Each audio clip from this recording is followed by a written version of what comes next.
Good evening and welcome to the Committee of Adjustment meeting. It is Thursday, November the 20th, 2025, at 6:45, and I will call this meeting to order. I will ask for any disclosures of pecuniary interest in the general nature thereof. Councilor Pro. Mr. Mayor. Okay.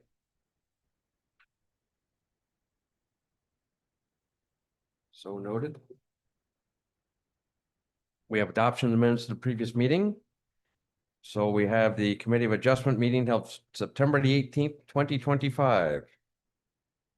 Everyone's had opportunity to peruse those minutes. If there are no errors or omissions, then I would look to someone to move and second that the minutes of the Committee of Adjustment meeting held September the 18th, 2025 be approved as presented. Moved by committee member Chilcott and seconded by committee member Weisler. All in favor? That's carried.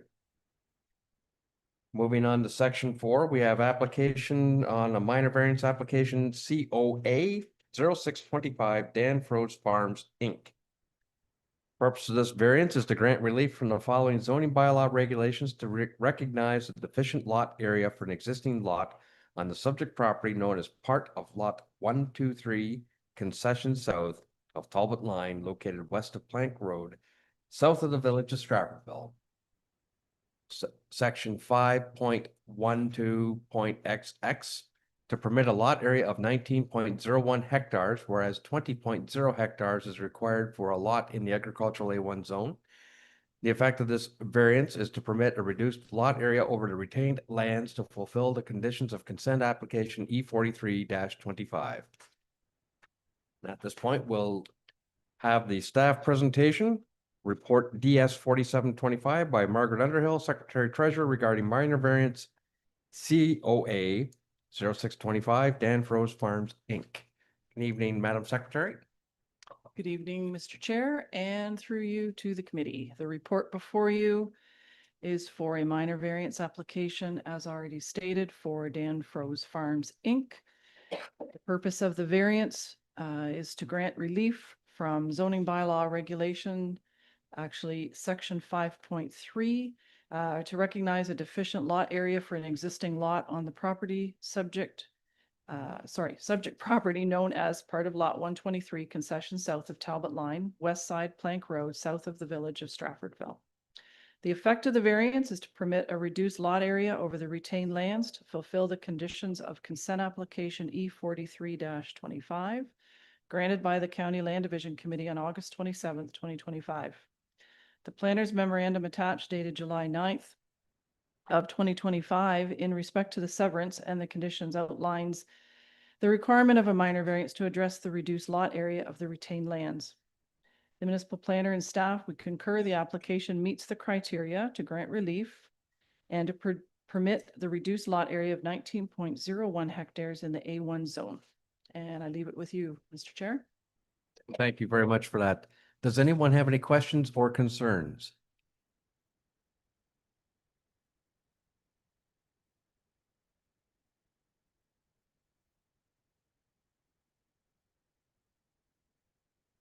Does the applicant want to make a presentation? Okay, and I note there are no public submissions. None. I already jumped ahead and asked for any questions from the committee, but and seeing none, then let's move into the decision of the committee. The motion would read that the Committee of Adjustment Secretary Treasurer's Report DS 4725 regarding the Dan Froze Farms, Inc. minor variance be received. And that the Committee of Adjustment considered all written and oral submissions received on this application, the effect of which helped the committee to make an informed decision.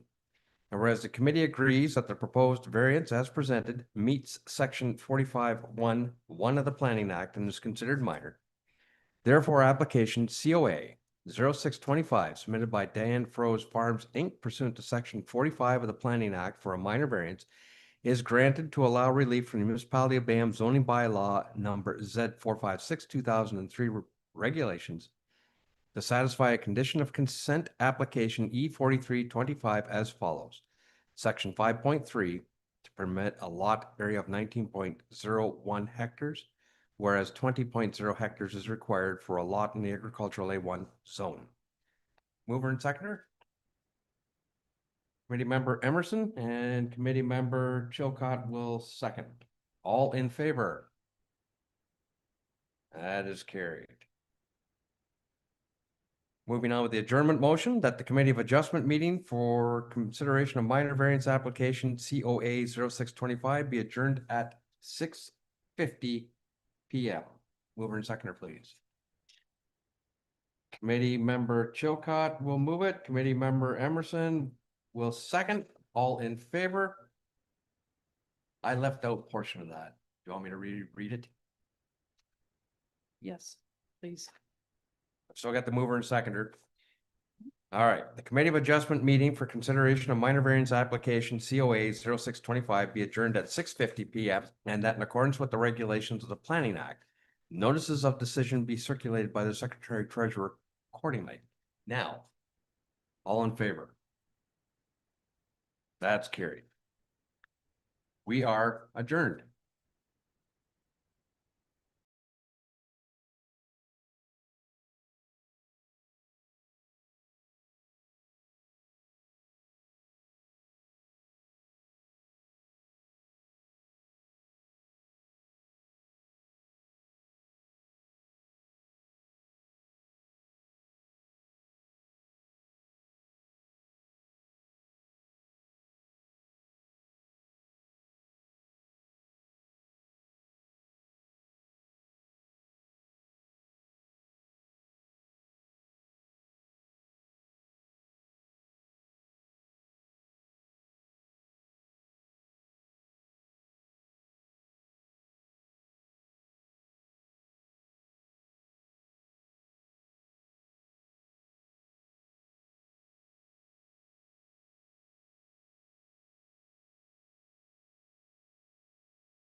Would you say?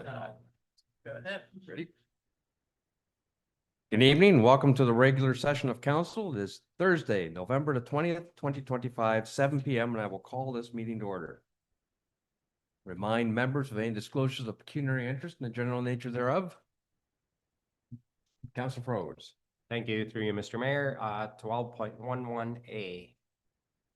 12.11A. Thank you.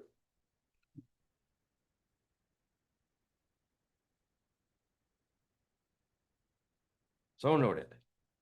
Item 3, review of items not listed on the agenda.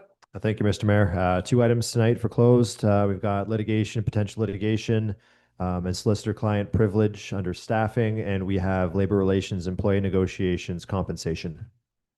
Great, thank you. Announcements for this evening. Does anyone have anything? Other than what's on the community board, the Parkette, I believe, has in Stratfordville here, there will be a light of the Parkette Friday, November 28th, 6:30 p.m., I believe. Can't think of any other announcements. I think we're going to have a meeting. Oh, do we have a meeting before the Christmas parades? Our next meeting is the 4th. Then we do. Because the first Christmas parade's on the 6th, December. All right. No presentations this evening or delegations. Brings us to section 7, adoption of minutes to the previous meetings. Have 3 minutes. We have the special meeting of council held November the 4th, 2025. The regular meeting of council held November the 6th, 2025. And the statutory planning meeting held November the 6th, 2025. Everyone has had, I hope, opportunity to peruse those minutes. If there are no errors or omissions, I would entertain a mover and seconder that the minutes from the special meeting of council held November the 4th, 2025, the minutes of the regular meeting of council held November the 6th, 2025, and the minutes of the statutory planning meeting held November the 6th, 2025 be approved as presented. Councillor Emerson will move and Councillor Chilcott will second. All in favor? Carried. Jumping right down to section 11, physical services and emergency services. 11.2 reports to council. Item A, report VL 0525 by Mark Russell, bylaw enforcement officer regarding the Port Burwell East Beach, the 2025 paid parking pilot program. Good evening, Mark. Good evening, Mayor and Council. I will be doing my presentation here on the 2025 paid parking pilot program. Some background information: council approved the paid parking pilot program for Port Burwell East Beach for 2025. Direction was provided to set a daily rate for non-residents for $4 an hour or $18 a day, and the availability for residents to obtain a zero resident pass here. Some discussion here. The paid parking season was between May 1st and September 30th, 2025, between 9 a.m. and 7 p.m. daily. Non-residents and residents without resident seasonal parking passes paid a base price of $4 an hour or $18 a day to park at the East Beach, which included HST. The seasonal bylaw enforcement officer assisted with the administration and seasonal resident parking permit program and worked primarily in the Port Burwell and beach zone area. This report is divided into multiple sections to address financials, permits, fines, usage, data, comments, and correspondence received, comparisons with other municipalities, and options for council to consider. Financial analysis: between May 1st and September 30th, Honk Mobile processed 11,928 parking transactions. The pilot program gross collection was $122,276, including HST. The municipality also paid $11,234 in Honk Mobile fees.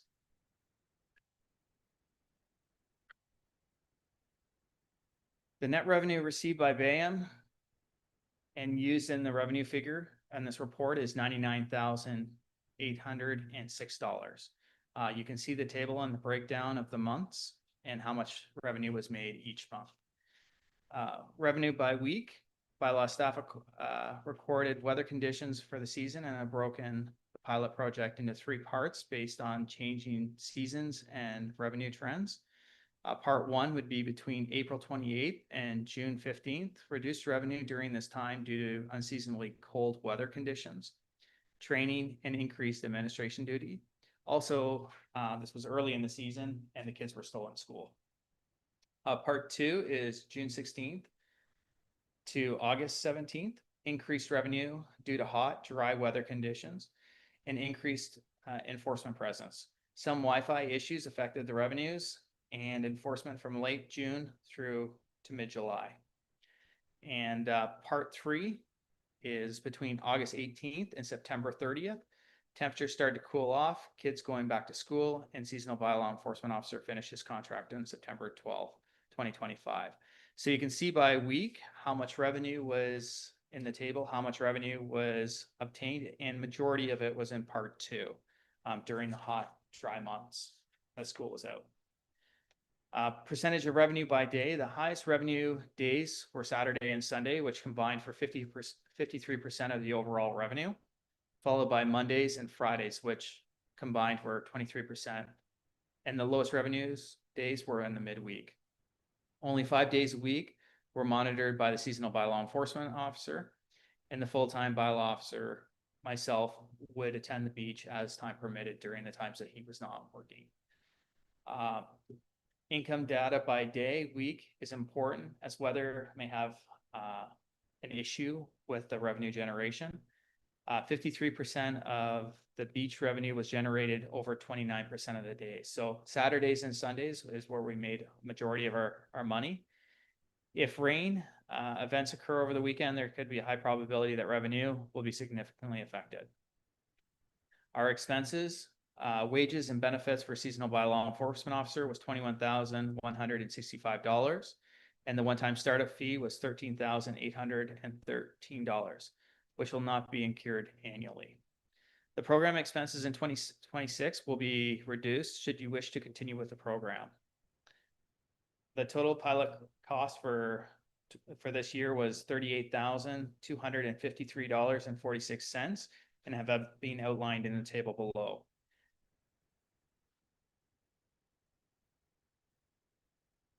The Wi-Fi expenses, Wi-Fi was set up at the beach to help support payments at the beach in late June, and the internet started to become inconsistent as the volume of users started to increase.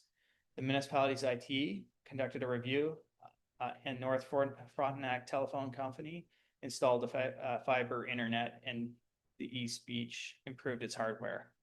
The municipality decided to keep Explore and NFTC to ensure the best connectivity and allow for a backup system. Staff estimate that approximately $6,000 in revenue may have been lost due to the Wi-Fi issues in late June and early July, at which time were unforeseen. The enhanced Wi-Fi is not only a benefit to the pilot program, but also to the general public. And at this time, I'm going to pass over Thomas to talk about the surplus level. Thank you, Mark. So we had some discussion about this at the capital budget meeting about a surplus and how it could be used to service debt essentially and take some of the capital projects off the levy. So based upon net revenues and our pilot specific expenses, the service level surplus is approximately $61,500. And that's based upon expenses that include one-time costs. So there is a chance that this number may be low should this project continue. But we also did benefit from a fairly good weather year at the beach as well. So we believe that overall, an estimate of around, $55,000 to $60,000 may be reasonable for a year-over-year surplus. Based upon that surplus, what we can do is reserve the $61,000 for 2025 for future use. And we can also direct that the paid parking program be made permanent, which would then allow the municipality to use the projected annual surplus from this program as available funds to service Infrastructure Ontario debt. And this debt can be used to remove certain capital projects at the beach from the levy. So based upon the $61,553.01, which represents our pilot surplus from this year, We'd estimate approximately 60,000 a year may be available annually, and this would allow BAM to access at current IO rates approximately $890,000 in debt principal for East Beach related capital, based upon a 3.5% interest rate over a 20-year term as provided by the treasurer.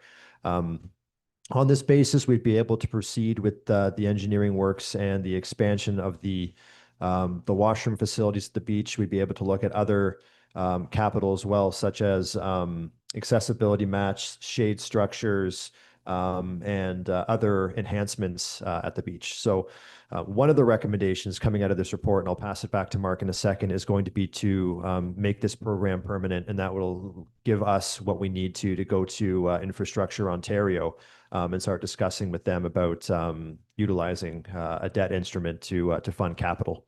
And with that, I'm going to pass it back to Mark, who's going to take you through some of the usership data, information on some of the tickets issued and fines at an aggregate level, discussion of correspondence, and other matters related to the pilot. Okay, so sales and payment types were tap and mobile apps were used most for sales channels with 95% of users. In addition, credit cards, Apple Pay, Google Pay were the most popular forms of payment with 86% of the transactions, which is showing that this system's working, and also people are finding it very, very quick, especially with the Apple Pay and Google Pay. The data suggests a strong uptake in digital options, which means that the secondary physical payment options, such as physical kiosk, may be unnecessary. Physical kiosks are not cheap, require regular monitoring and maintenance, so staff don't recommend a physical kiosk at this time. Tickets issued and potential fines issued, or fine revenue, sorry. Fine revenue is a secondary revenue source bolstered by the pilot program. This revenue is variable and remittance is released by Elgin County. Elgin County Provincial Offenses does the administration for 10% of the total ticket revenue each year. BAM expects approximately to get back $25,110, provided all tickets are paid by Elgin County. And Elgin County has indicated that $20,978 has been collected so far. So quite a bit. The below breakdown is the fines issued between May 1st and September 30th. As you can see, one fine was issued in Eden, one fine issued in Stratfordville, 4 fines issued in Vienna. In Port Royal, we had 513 of the 523 tickets. In the Beach Zone, we issued 499. So majority of the fines are being leveraged in the Beach Zone. And we voided 84 tickets. Those 84 tickets that were voided, majority of them were user errors, so people putting in the wrong plates. Then I'm going down to the fines issued by type. Some key ones that I've kind of pointed out here for council here today is park outside of pavement markings. This was a big concern at the start of the middle of the summer here, was raised. Staff only issued 2 tickets and basically used judgment. So if a vehicle was parked a quarter over a parking space, we felt that was unreasonable, and they were issued a ticket.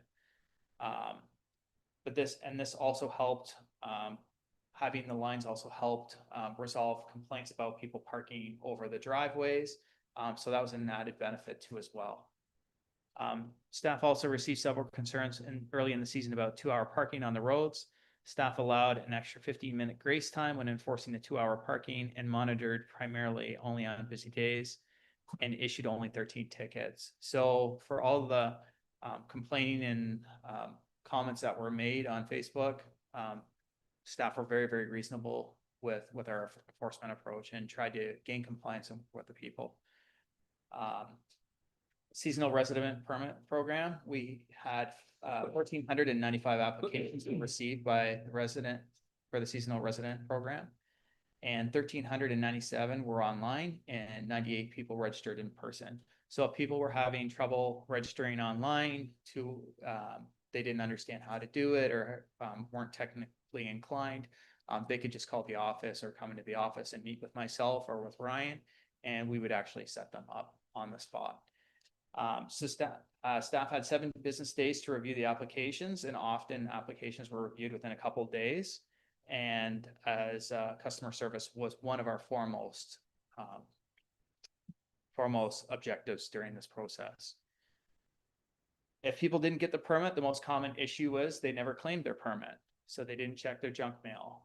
And often a lot of the calls or complaints that did come in, we walked them through that and they were able to get their permit the same day. A breakdown of the seasonal resident permits is below.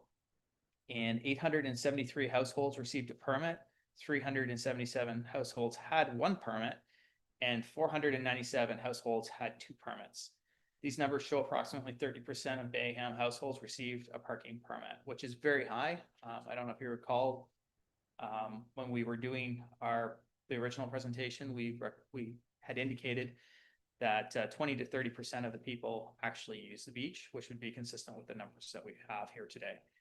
I've also included information here from Norfolk County and Central Elgin permit system. So they issue, so Norfolk issued 152 permits in 2023 and generated $3,040 and for a permit fee of $20. In 2024, they issued 68 for $35 and they generated $2,380. In 2025, they issued 50 permits for $35 and generated $1,750. So as you can see, as the years kind of progress, the demand for the permits are actually going down. Central Elgin has a different model. They do not give resident permits to their residents. They charge $103.50 with taxes and fees. In 2020, so it doesn't matter if you're from London, if you're from Central Elgin, if you're from Bayham, it costs you $103.50 plus tax. So they issued in 2024, they made 494 permits and they generated $51,124. In 2025, they issued 510 and generated $52,758. Numbers for visitors in 2024, a big concern, obviously, that at the start of this whole pilot project was that people aren't going to come to Port Burwell. That wasn't the case. Staff requested a geofence be set up surrounding the East Beach, Pitt Street parking lot, and Memorial Park to collect the number of cell phones in the area. Most people have a cell phone, so that's how they kind of indicate that an individual user is in the area. This information was provided free of charge by the Tourism Division of Elgin County and the Ontario Southwest Tourism due to an existing partnership. So 190,200 devices attended the geofenced area in 2025 between May 1st and September 30th, which is very similar to the numbers in 2024 at 191,000. So the difference is about 800 people was difference in the whole year, which is quite remarkable. And that could actually be contributed to the poor weather that we had from May to the early June. Also, the visitors' locations, where they're coming from. Majority of the top 5 are Norwich, Tillsonburg, London, Elmer West, and St. Thomas. The other locations is people that are outside of the geographic area, so they're coming to travel here. So they could be coming from the GTA. The people that I've spoken to from the GTA, they were surprised that it was only $18 parking because it's quite cheap. Trends in correspondence. The municipality received pieces of correspondence from residents and businesses. The businesses' revenues are down in Port Burwell. A number of these pieces of correspondence suggest that paid parking was the cause for the decrease. Staff also received pieces of correspondence from individuals commenting on the pilot program and the changes to the parking regulations in Port Burwell. The majority of the comments were in opposition to the program and received early in the season. The pieces of correspondence are attached to this report. Staff note that several changes in the last year have had an impact on the revenue of the local businesses and include but are not limited to the following: decline of the local economy, rapid increase in food costs, tariffs from the USA are causing increase in the cost of goods, Trends in Canada show reduction of frequency of drinking, where younger generations are drinking less and people are strapped with an increased cost of housing. So people aren't going to restaurants like they used to. I know personally for myself, I used to have a couple drinks when I would go to a restaurant, and now I'm more money wise when I go to restaurants. So that could also be another indicator of why the decline. Most comments received during May and early June were during the unseasonably cold weather season. Actually, there was even an ad that was released saying how May was unseasonably cold. And Allegan County Tourism has also confirmed that the food and beverage sales in St. Thomas have declined 35.8% since 2024. This strongly suggests that this strongly suggests that a broader sector decline in the area is instead of the impact from paid parking. The municipality also has received a request from Chief Mark Hill requesting that Indigenous people be permitted to park for free at the East Beach. Staff are unaware of payment relief for Indigenous people at other beaches and do not recommend proceeding with free or discounted passes based off status. So some comparison for beaches, staff have reached out to other municipalities to find out parking rates. So the daily rate for other municipalities, when I got the average of them, was $30.89. Bayham's rate was 18. So we're extremely on the low end of this. Even talking to Central Allegan, they hadn't raised their rates in 5 to 6 years. So they're looking at raising their rates to $25 to $30 and doing a tiered approach at the parking lots in proximity to the beach. The hourly rate is $6.47. That was the average. And Bayham's rate was $4. Again, talking to Port Stanley, they're going to increase their rates or talking about it, bringing a report to council to increase them to $5 to $6. So as you can see, we're very reasonable. Resident permits, 5 out of the 11 municipalities offer for free. 6 of the 11 municipalities charge, with an average pass of $75.20 for a resident. So we're very, very reasonable on this, and Bayham offers 2 free passes. Non-resident permits, 9 out of the 11 municipalities offer non-resident passes, and the average price is $103.50. Bayham has no passes available. This is an opportunity for the municipality to gain additional revenue from Monday through Thursday from people that are local in the area that can go down to the beach, and it doesn't really affect our revenue, or won't affect our revenue very much. Paid parking is in effect. So for 2 municipalities, it's year round, but a majority of the municipalities run paid parking from May till mid-October. Times range from 7 a.m. to 10 p.m. typically, and Bayham's is 9 a.m. to 7 p.m. As you can see, there's a chart here indicating below that of all of the different rates in the area. There's about 11 municipalities, and with all of their rates. So potential improvements, I've outlined some potential improvements, how the municipality can make money, comments that were received. Some of these are going to be the same options too as well, just so you're aware if it feels like I'm repeating myself. Potential areas for improvement have been noted by residents and by staff. Pass through HST and service fees to users. Implement 1 parking meter by the washroom to accommodate for people who may not have a mobile device or struggle with mobile applications. Reduce resident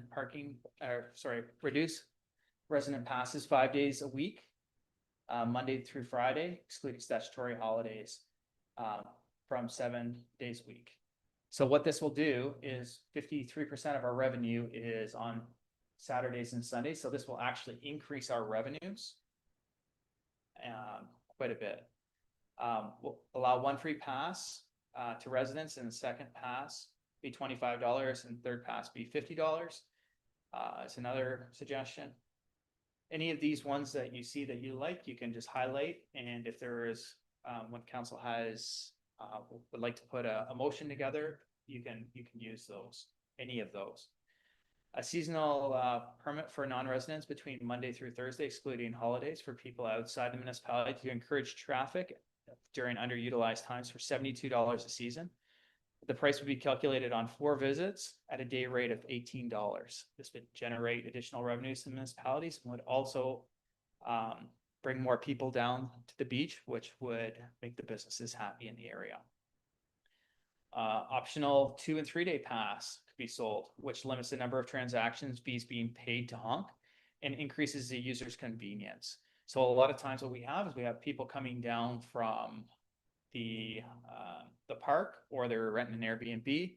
They don't want to have to do multiple transactions. They just want one transaction. So I'm here for the weekend. This would limit the number of transaction fees being paid to honk. It would also increase the municipality's revenue, because if you have 3 days and one of those is a rain day, you're still receiving full $18 for that day. A sign near the accessible parking stalls that indicate 3-hour parking is free and clearly displayed and valid. Sorry. Sign near accessible parking stalls that indicate 3 hours free if an accessible permit is clearly displayed and valid. Designated Pitt Street parking lot for Saturdays and Sundays at a rate of $3 or $15 a day. Provide a free pass to the Robinson Street business owners. Designated marine parking lot at a rate of $3 an hour, $15 a day. Leave 5 spaces for the museum. This was discussed with Marg, and she was in support of that. Remove the dead tree in the beach parking lot. Staff have received multiple complaints about it being an eyesore. Another suggestion would be to have a live stream and monitoring the beach as well as weather conditions. And targeting ads through Facebook and Instagram with Elgin County. Below shows the number of transactions in 2025, the net revenue of the number of scenarios involving daily rates between $18 and $22, whether BAM absorbs and passes through the HST.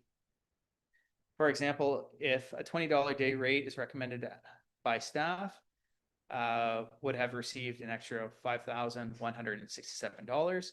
Staff reached out to municipalities. The majority of the municipalities have users pay the HST.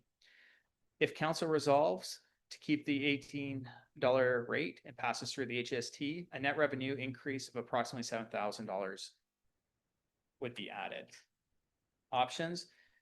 As noted early in the report, staff recommend that paid parking program be established as a permanent program at the East Beach. In addition to the following 3 options may be considered. So there's 3 options here that I've outlined for you.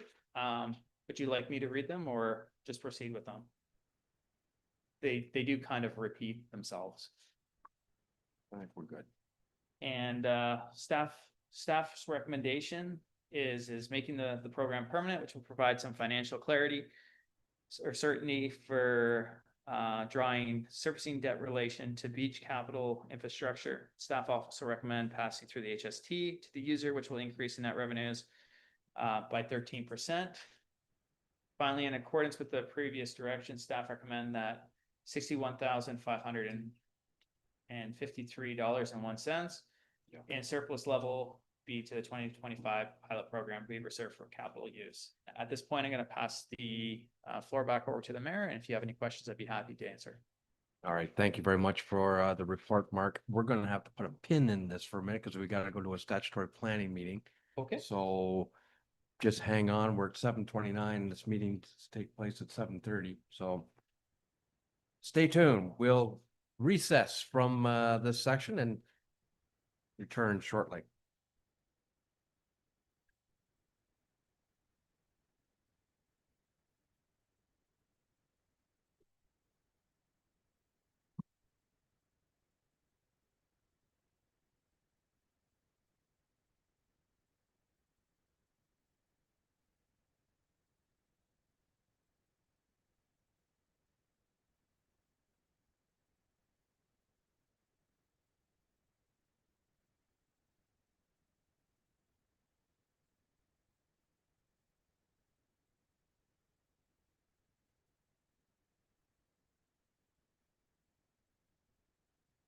Okay, it is 7:30 and I will call the statutory planning meeting to order.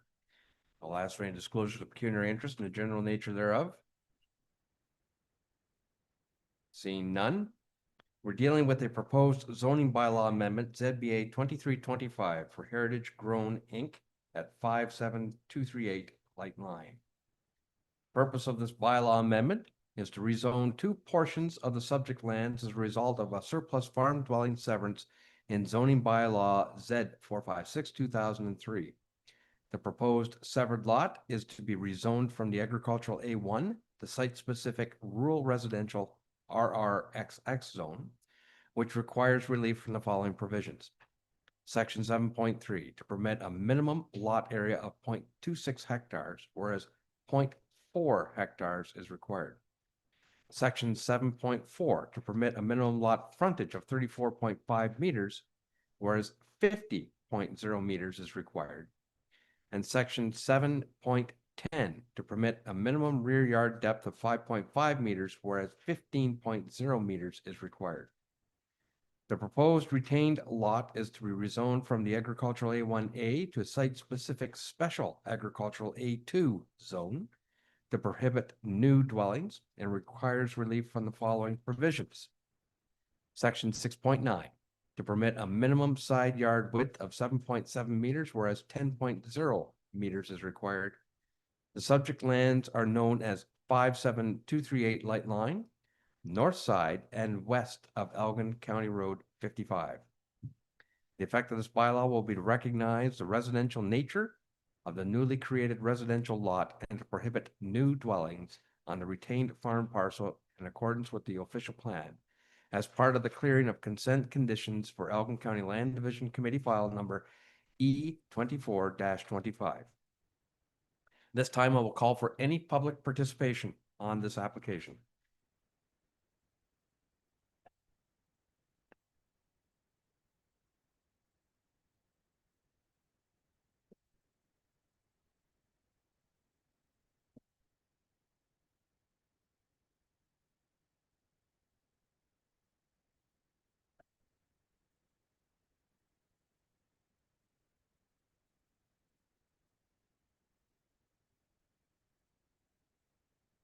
Moving forward, I will confirm that there's no correspondence with this application, nor other business. Brings us to the adjournment. The motion reads that the zoning bylaw be considered at a future meeting of council and that pursuant to the Planning Act requirements, the public meeting for zoning application ZBA 2325 is now complete at 7:33 PM. Mover and seconder, please. Councillor Emerson will move. Did I see Councillor Chilcott's hand up? She'll second. All in favor? Carried. Okay.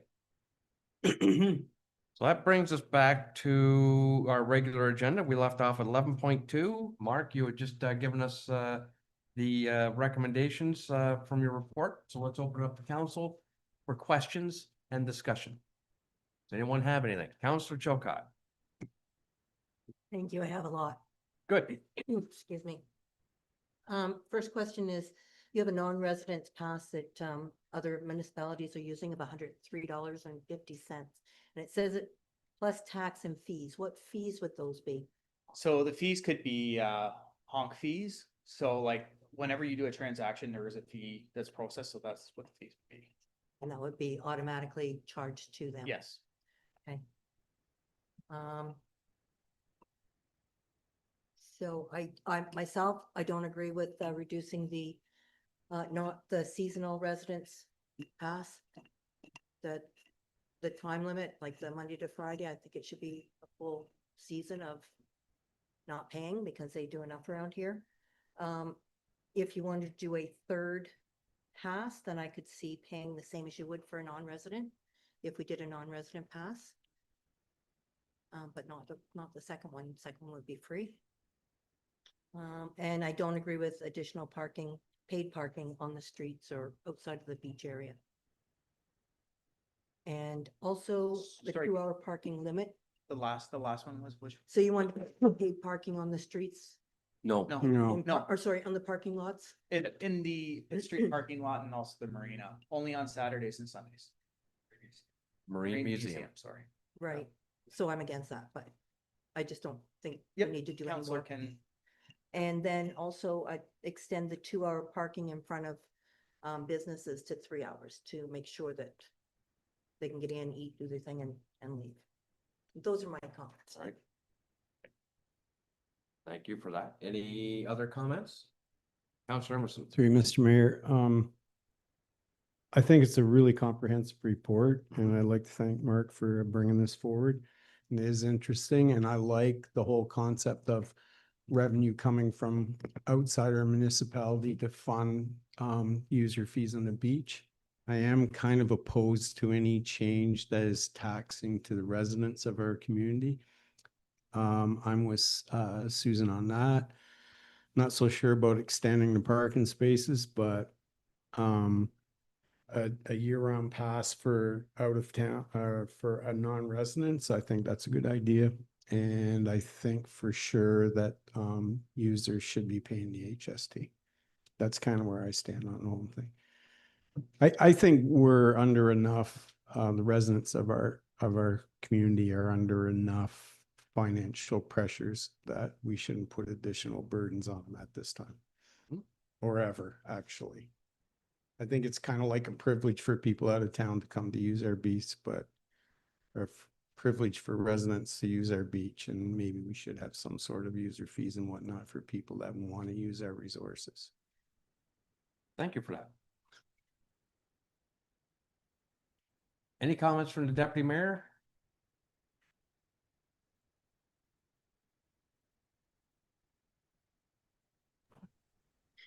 Thank you through you, Mr. Mayor. It's funny, I have to say to Councillor Chilcott, you had 3 of my comments were right out of the gate, so good for you. Thank you for that. I have to say I am leaning toward the same thought process. I'm not really in favor of any restrictions to the residents' passes. I would like to leave that the way it is. The HST is okay, yes. I do, I also would recommend increasing in the business core the timeline from the 2 hours to the 3, just to see if that alleviates some of the pressure from the businesses, especially. And we know weather played a big part early in the season, so. But again, this is a pilot program, and I'm I'm still with all the costs that came and some of the hiccups with the connectivity down at the beach. I'm wondering if perhaps instead of making it a permanent program, to try it for 1 more year as a pilot and give us an opportunity to tweak it a little bit more to suit the residents, and address some of these concerns, and then get a better snapshot on what our cost versus revenue is looking like. Because I feel like we don't really have a great overview of what our potential revenues could be. So anyway, those are just a few of my thoughts, and I'll leave it up to the rest of council. You want to address something rebuttal? All right, go ahead, Thomas. Thank you, Mr. Mayor. Just a couple of comments. So with the Wi-Fi, yes, it was something that came up that was unforeseen, that came up in mid-June, and we were able to have it rectified within a few weeks.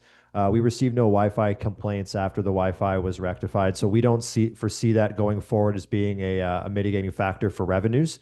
The point in regards to a second year of the pilot is it's a fair comment because we do only have 1 year of data and weather is very variable. However, what I would just identify is that if the program is going to be piloted for another year, in discussion with the treasurer, we wouldn't feel comfortable in reaching out to IO to pull any debt at this point in time until the program is made permanent by council. If we pilot for another year, it will likely be the new council in late 26, early 27 that is making that decision. So just some food for thought for council in that regard. Okay, thank you. Now, before I go to you, Councilor Froese, you got some comments? Or I do, but okay, I want clarification from Deputy Mayor. You mentioned in your comments about you're okay with the HST, is that meaning assigning the HST costs or passing it through to the app, to the registrant, or Through you, Mr. Mayor, municipality yeah, paying it? similar to where Councillor Emerson was going. I mean, Passing it through I them. would Okay. love to see the cost stay under $20. Do we know what that's looking like if we download that expense to the user? Well, you've got, it's 13%, so, It's, and then you've got the honk fee. Are you talking about moving the honk fee onto the user as well? Currently, it's the municipalities reimbursing honk. Just food for thought. Yeah, I'd have to do some calculations on that one.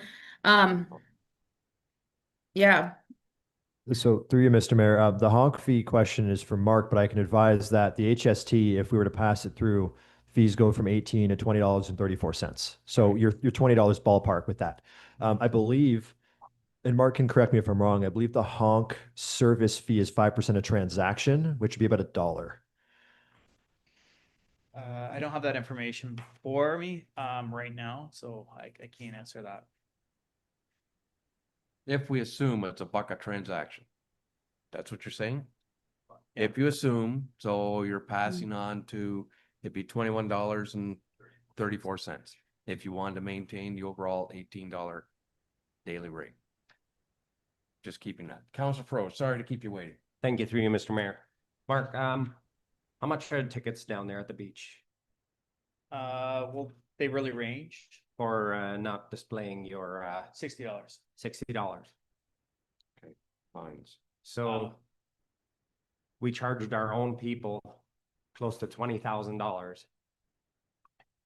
No. You used 359 fines Mhm.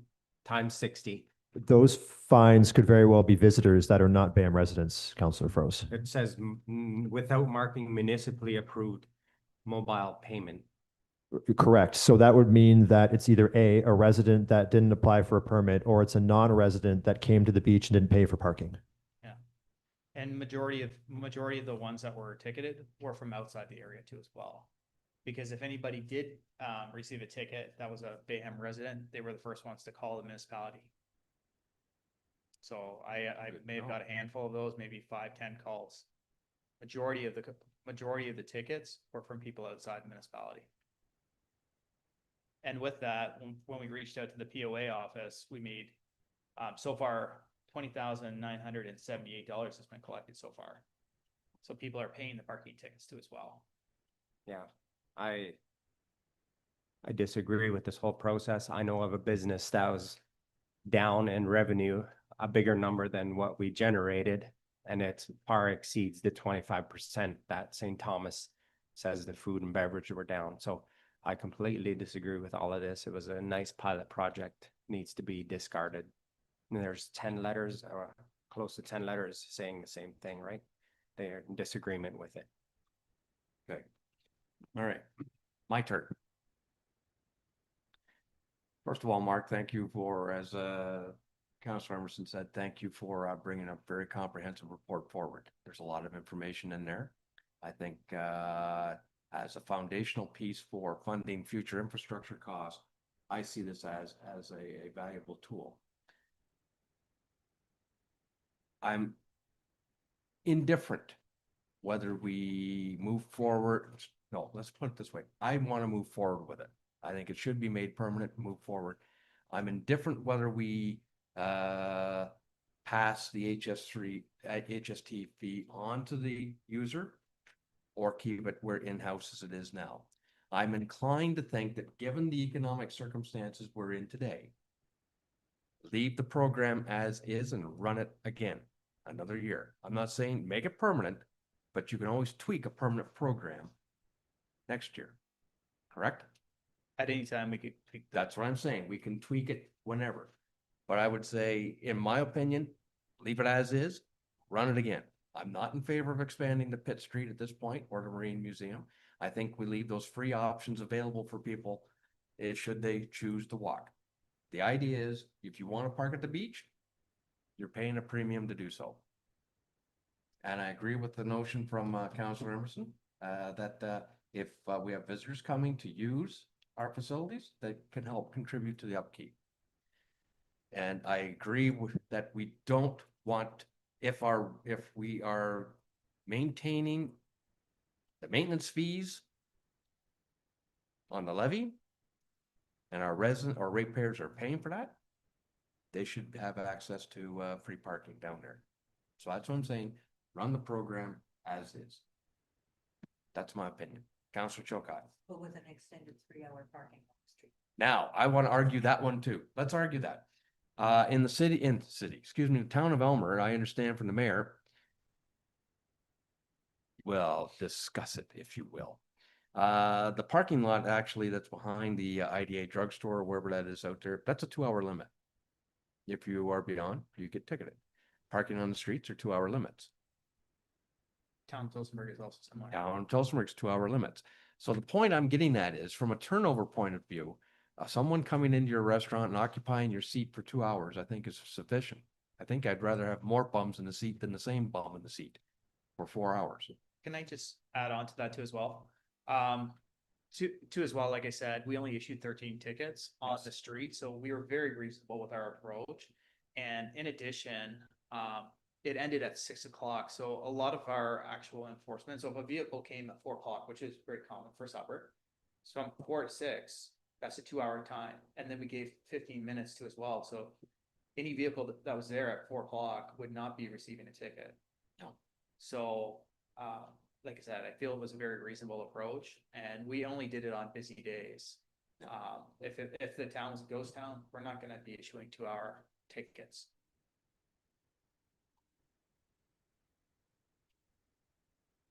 Okay. I think everybody's had their 2 cents. What do you want to do? If we want to find a way to fund infrastructure down there that's off the levy, not on, not coming back on the repair, this is a mechanism to do that. I'd say we keep it. That's one. Councillor Chilcott.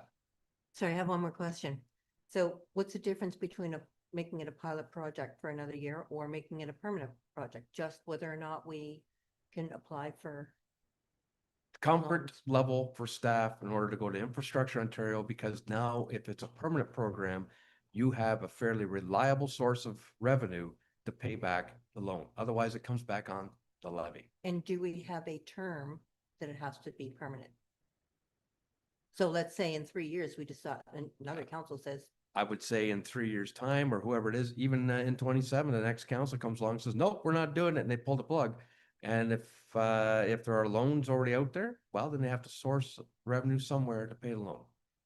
Okay. That's all I'm saying. One council, they tell me, cannot hold another council encumbered, which I find interesting because I had a submarine debt. Yes, Mark. And I also think that it's important to realize that too, also cost or I believe that revenue is actually going to increase. And the reason for that is we don't have the $13,000 in startup costs. True. Too as well.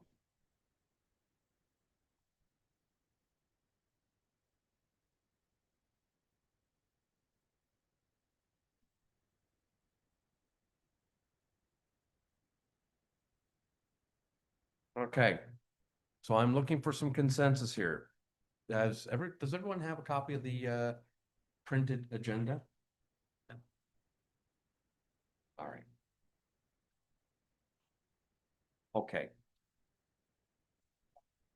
Okay, it's on the bottom of your report. Can you bring that up and take a look at it and see what it is? If there's anything in there that I can read it, and then we can either add or delete. Rainey, have you got access to the recommendation? Okay.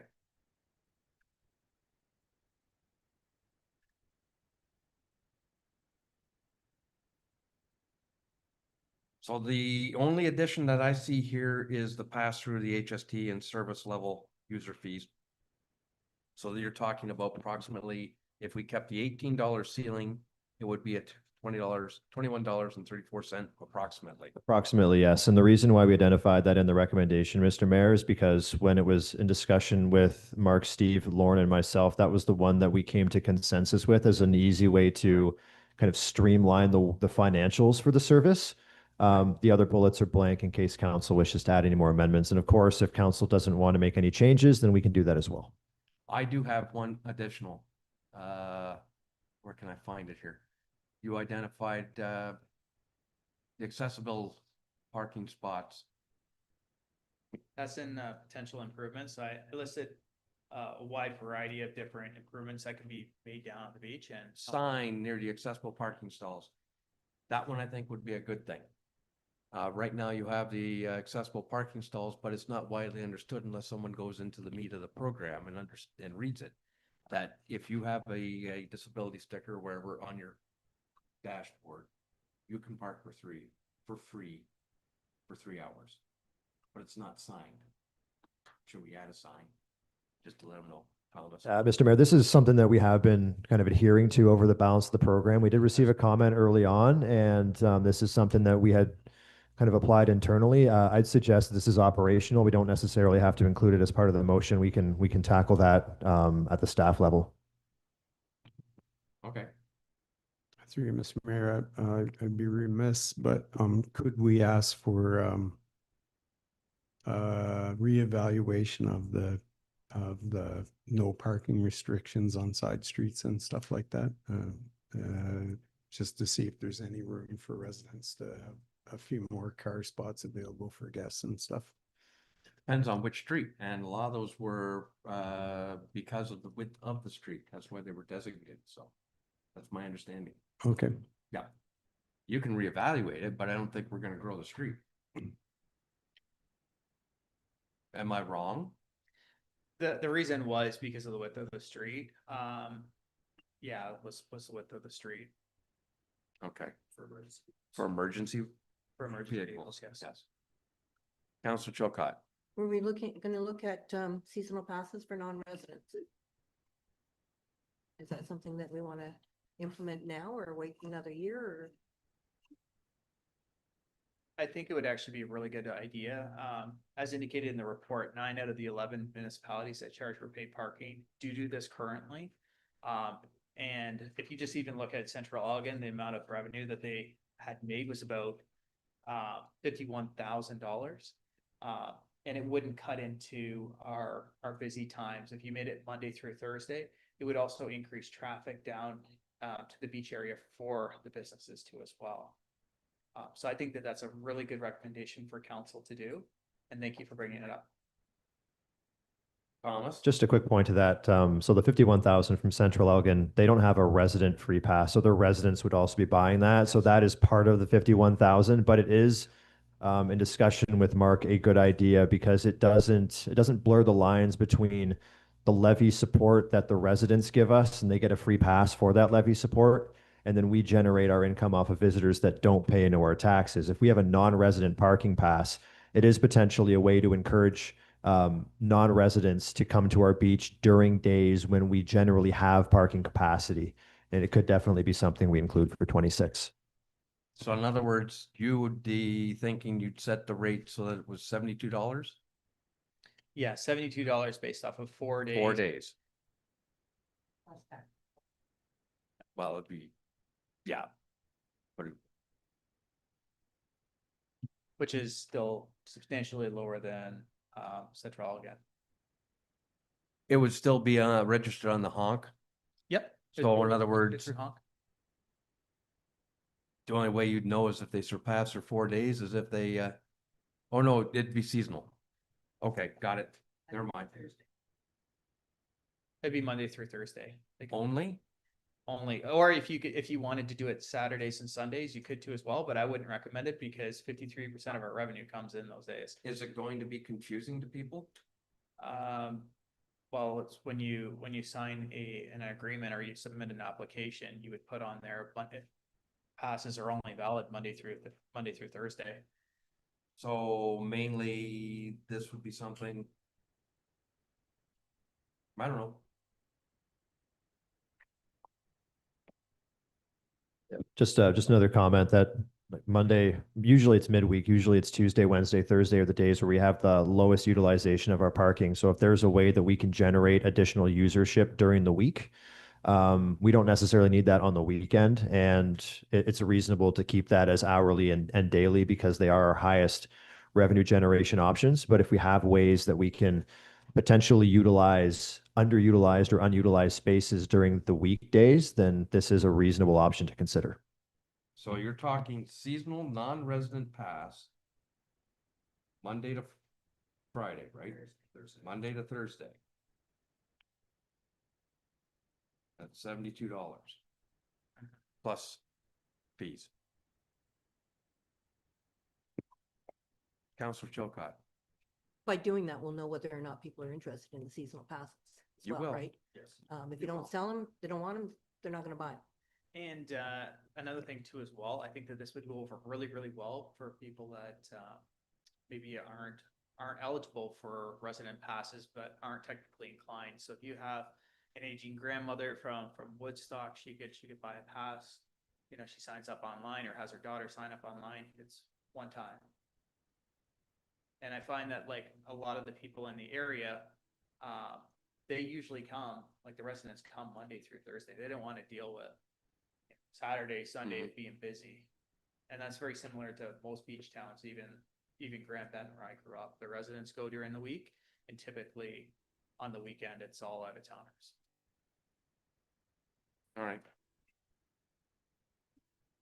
Anything else? An option? Yes, Counselor Frozen. Thank you through you, Mr. Mayor. I'm gonna go out on a limb here and make a prediction and you can keep me to account, okay?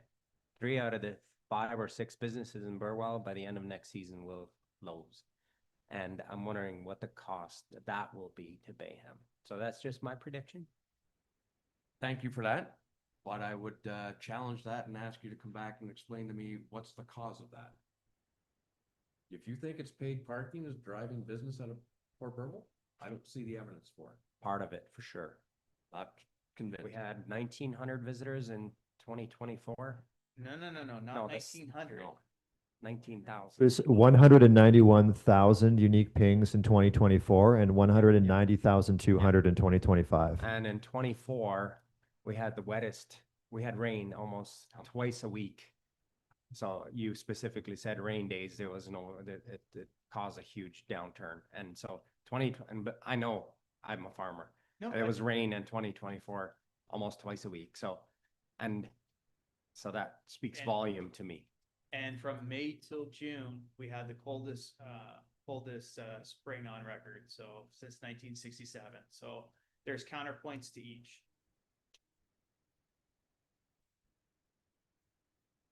We've had a lot of uncertainty introduced by our neighbors south of the border. A lot of disruption from a manufacturing point of view. The slowdown at Cami, the recent shuttering of Fleetwood out of Otterville. There are ripple impacts across the economy here. So, as a comment that I made to the Ingersoll Council a few weeks ago, something happens at Cami, it's felt in our restaurants in Port Burwell. It's regional. So I think a lot of our economic downturns aren't due to paid parking. It's due to the circumstances around us. But we'll watch that and see how it happens. Keep me to account. Keep me to account too. Yeah. All right. Anything else? Anything else someone wants to see going forward next year? Right now, what's added on was pass the HST and the fees through to the users, and the other is a seasonal non-resident pass, Monday to Thursday. That's $72 plus HST and fees.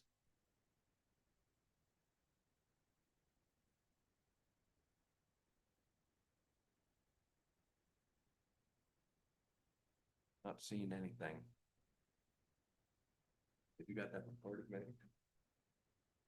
You've got it. You want to read the motion through? Will do, Mr. Mayor. The motion would read that report BL 0525, report Burwell East Beach 2025 paid parking pilot program be received. And that council establish paid parking at the East Beach as a permanent program for 2026 with the following amendments.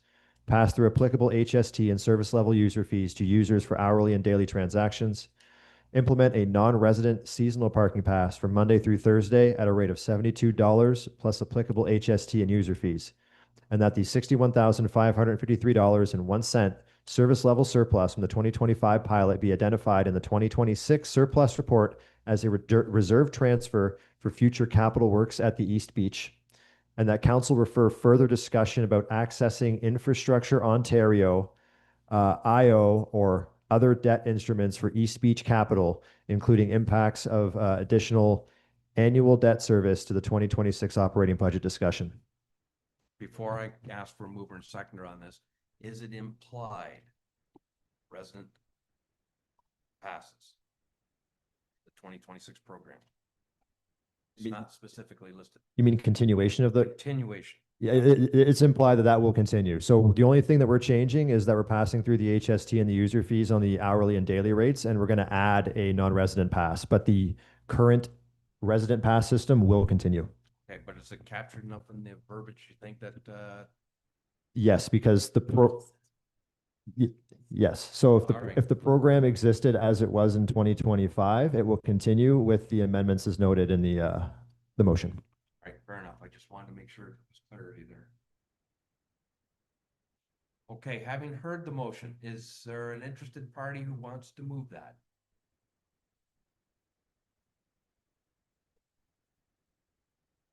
Counselor Emerson will move. Counselor Chilcott, you'll second. All in favor? Opposed? Okay, it's carried. Thank you. Thank you for that. Thank you, Mark. Thank you. Moving on to section 12, Development Services, Sustainability and Conservation. 12.1 correspondence, 12.1.1 to receive for information, 2 items. Item A, notice of public meeting regarding minor variance application COA 0625 Dan Froze Farms, Inc.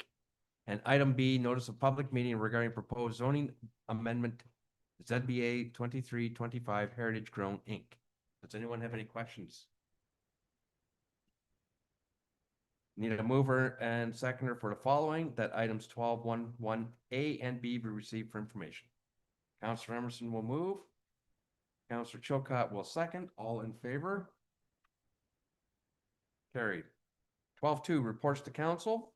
Item A, report DR 1225 by Steve Adams, Manager Public Works, Drainage Superintendent, regarding petition for drainage, Frank Enns and Ben Rempel, Pine Street subdivision. Steve, thanks for your patience.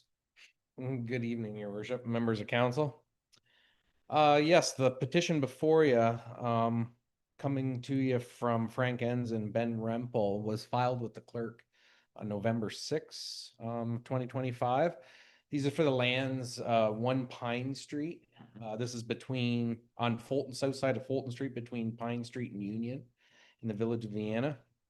This is in support of their proposed future development, residential development. And under section 5.1 of the Drainage Act, council requires to consider the petition within the 30 days. And whether or not they proceed with the petition, the petitioner has the right to appeal to the Ontario Drainage Tribunal.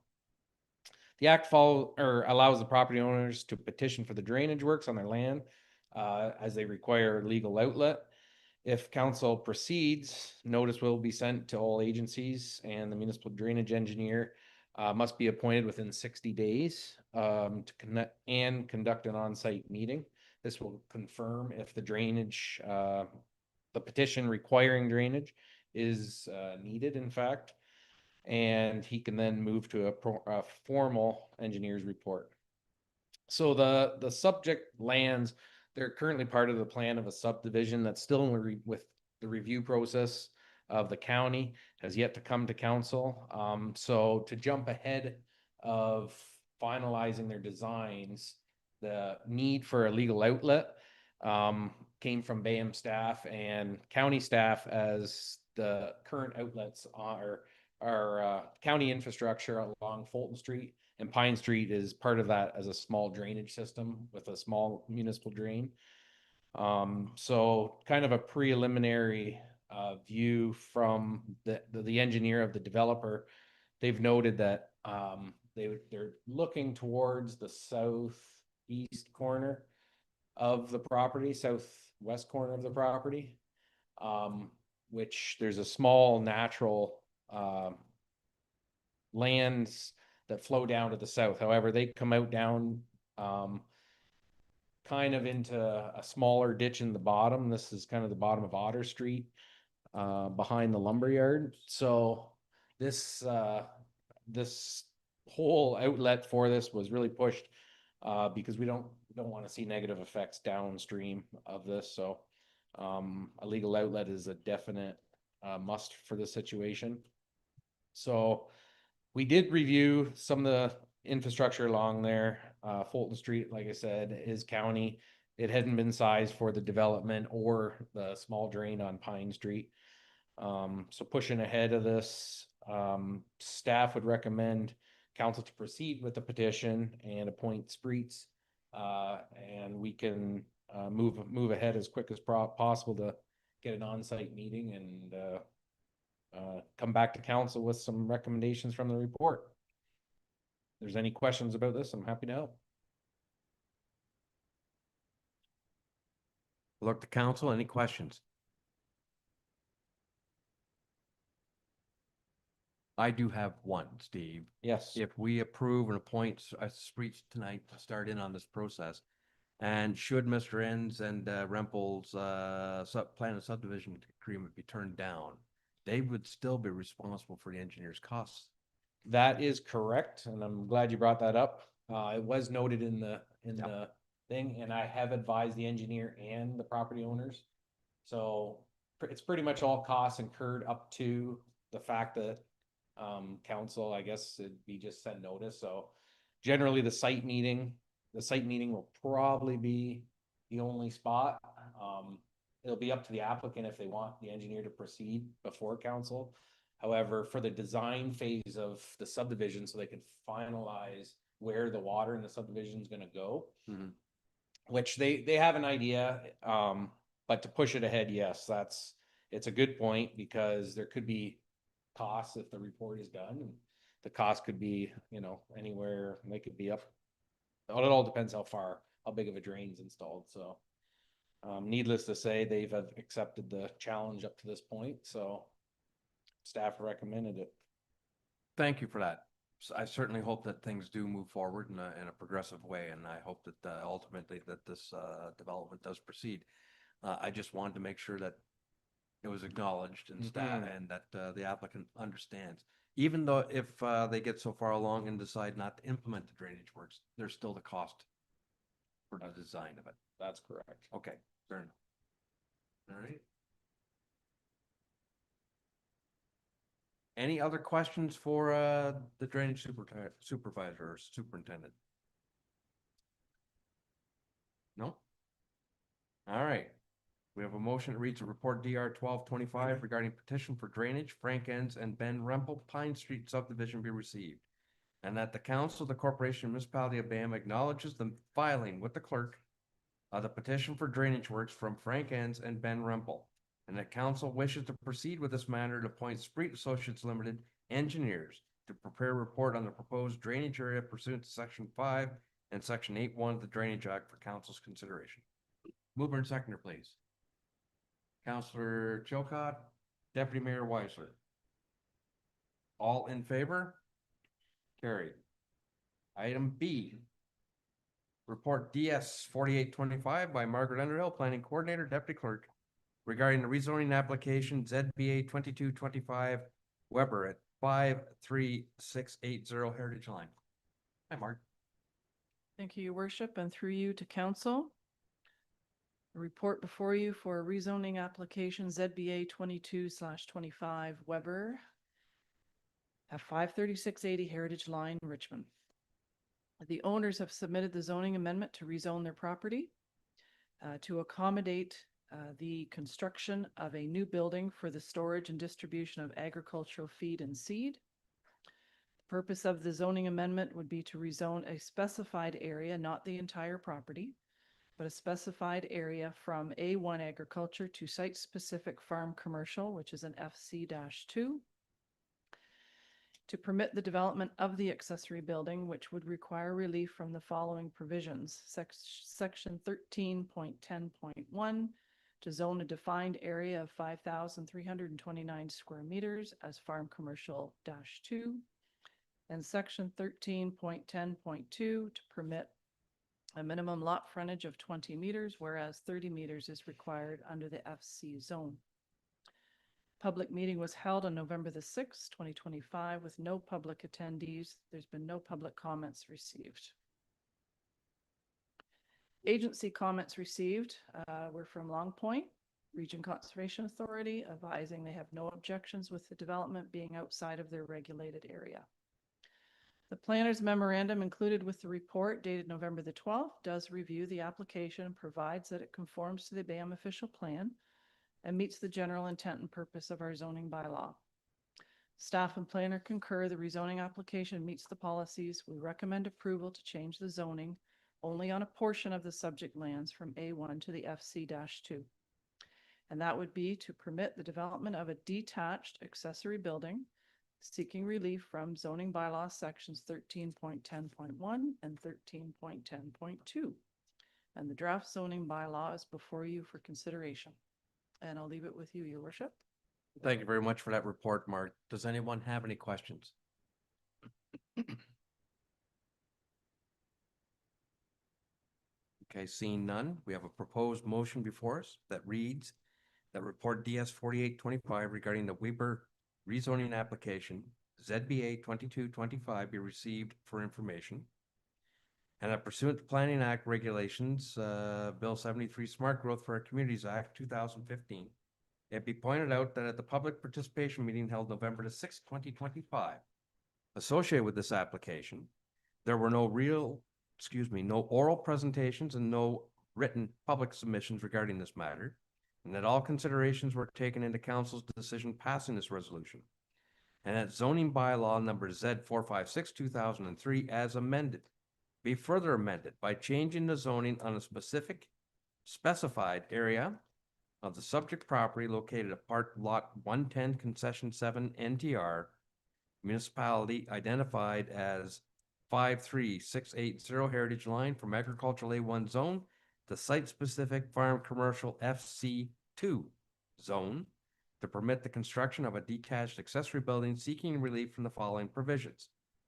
Section 13.10.1, to zone a defined area of 5,329 square meters of the subject property as farm commercial as shown on Schedule A, Map 4. And Section 13.10.2, to permit a lot frontage of 20 meters, whereas Section 13.3 requires a minimum lot frontage of 30 meters. And that zoning bylaw number Z 818 2025 be presented to council for enactment. Do I have a mover and seconder? Councilor Prose will move. Councilor Chilcott will second. All in favor? That's carried.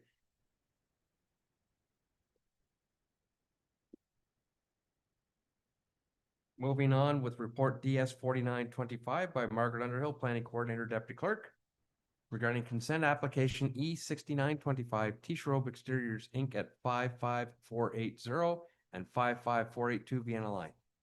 Mark, please. Thank you, Your Worship, and through you to council. The consent application E69-25 was submitted by T-Shrobe Exteriors. They're proposing to sever a parcel from the lands located on Vienna Line to create a residential parcel by separating a semi-detached dwelling within the settlement boundary of Vienna. The lands proposed to be retained are designated residential in our official plan and Village Residential 1 R1 in our zoning bylaw. The proposed severed lot has a lot frontage of 16.843 meters and a minimum lot depth of 49.228 meters to accommodate the existing semi-detached dwelling that will remain as it exists today. The proposed retained lot has a lot frontage, again, of 16.843 meters and a minimum lot depth of 49.176 meters to accommodate the existing semi-detached dwelling that will remain as it exists today. The application is before Land Division on December the 10th. So the planner's memorandum attached dated November the 12th analyzes the application subject to our official plan and our zoning bylaw. The proposed severance divides the lands along the center dividing line between the two units of the semi-detached dwelling. Conditions for the creation of the residential parcel would include engineered grading, drainage, and stormwater management plan for each parcel to ensure that each maintains their own water. Location of existing services to ensure that they are not crossing any proposed property lines. That the rear deck is brought into conformity with the zoning bylaw. That's the rear deck at the rear of the property, not the rear of the building. Cash in lieu payment, digital copy of the survey, and payment of the planning report fee. So staff and planner, we do recommend the support of the application for severance. And it would be to sever again the semi-detached dwelling that is existing on the property at this time. And we recommend it with the conditions included in the report. And I leave it with you, Your Worship. Thank you very much for that report, Margaret. Does anyone have any questions?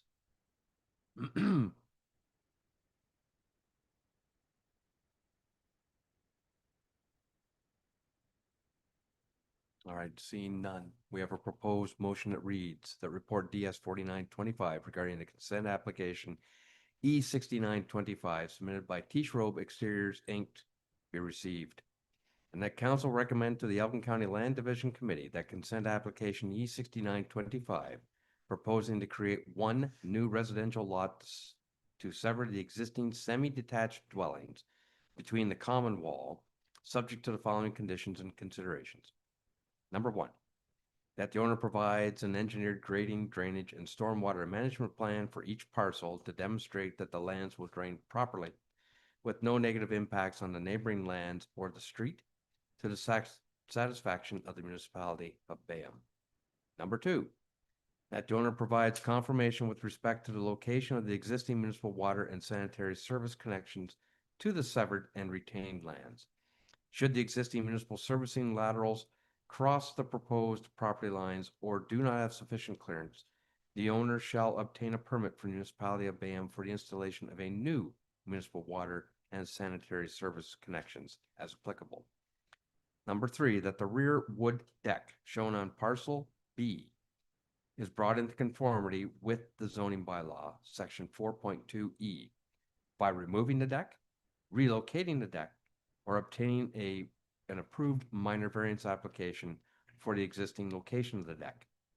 Number four, that the owner pays fees as required in municipal bylaw number 2025-007, cash in lieu of parkland. That the owner provides a digital copy of a survey of the subject lands. And number six, that the owner provides a planning report fee payable to the municipality of Bayham upon the granting of consent.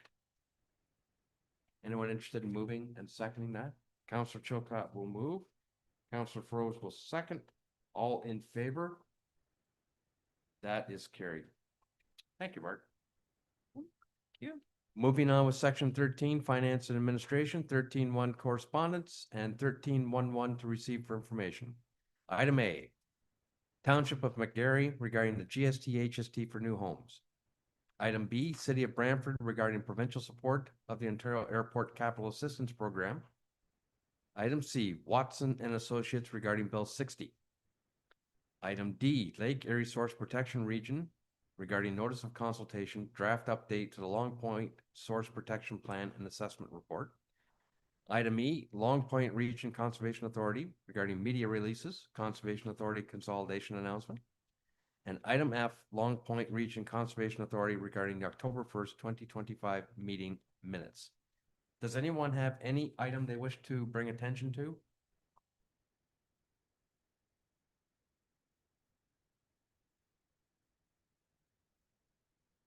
Okay, I would like to draw council's attention to item C.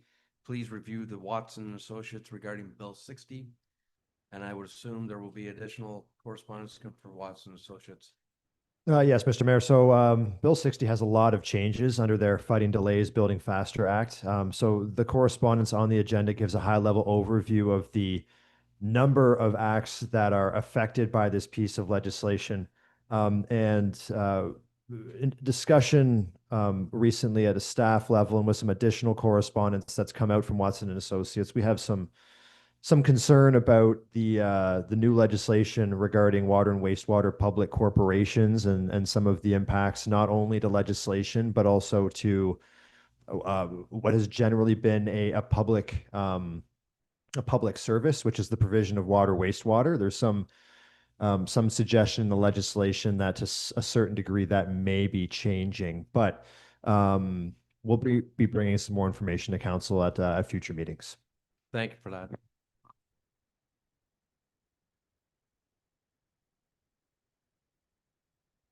Okay, and I would simply say regarding the item E, the Conservation Authority consolidation announcement, stay tuned. There just isn't any enough information out there. So this is and it's early stages. We'll have to see how it evolves. All right, seeing no other inquiries, then the motion would read that items 13.11A through F be received for information. Mover and seconder, please. Councillor Chilcott, Councillor Froese, all in favor. Carried. 13.2, reports to council. Report CL 0725 by Megan Elliott, clerk, regarding social media update. Megan, please. Thank you, Your Worship. Through you to council. Staff were provided direction to launch a corporate Facebook page in Q1 of 2025. Currently, a Bayham Facebook page is live, but it is not active due to a number of administrative roadblocks. The report outlines that the way to launch a Facebook page is to first have a profile. In the past, this was simple and municipalities were able to create a new profile used for corporate purposes to tie the page to. But in the recent years, it appears that the parent company, Meta, has strengthened their policies and processes to tighten the security on these considered fake accounts.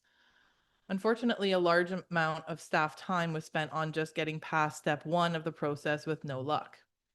Staff took it upon themselves to try launching a page from a personal profile to ensure that step 2 of creating a page could work, in hopes that a different profile would eventually be able to be created and admin rights transferred. The page from a personal profile worked, but staff continued to not be able to create a different new profile to transfer it to. This is why the page is live but not active, as staff are not in favor of tying a corporate page to a personal profile, as it blurs the boundaries of work and personal life and opens many issues for other staff members to gain access to the account. Staff have reached out to neighboring municipalities, other municipalities with larger communication teams, our IT team, and have read through Meta's help center to examine this matter with no further solutions provided. Due to these continued roadblocks and lack of support of the platform, staff recommend that online communications remain through the website and Buoyant. Residents or council members who wish to share our information on Facebook or other social media platforms can do so by sharing our pages and messages. I understand these roadblocks sound easily able to be conquered and have been by so many other people and businesses, municipalities, and including myself in another municipality in the past. But it truly has been a struggle to navigate the newer securities now in place. And tying a personal profile is just not an acceptable option. So I'll leave it with you to discuss further. All right, thank you, Megan. Anyone have any comment, questions? The only comment I'm going to offer is thank you for trying. I'm going to suggest to our CAO that I've mentioned this at the county budget meeting. There is a bit of there may be communications capacity at the county. Maybe there's an opportunity for synergy development between the local municipal partners and the county communications network. I don't know. Maybe there's a solution to be discovered through that. But at this point, I think we're at a spot where we should take the clerk's advice, keep the Buoyant board going, and rely on our webpage for disseminating information. That's my 2 cents.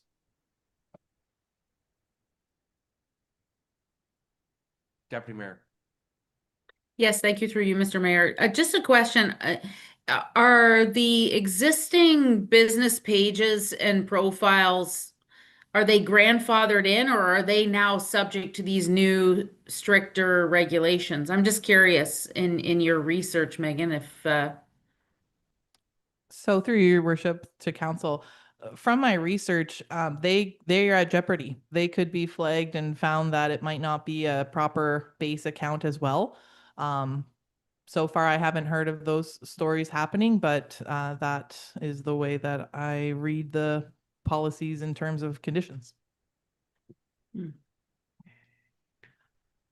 That's just supplementary. I've had a couple experiences in my day job with Google and that platform, but I haven't heard with Meta. But I am seeing some spam emails and stuff coming through from Meta indicating that there are all these new regulations and you have to update everything. And yeah, it's unfortunate, but just a couple comments.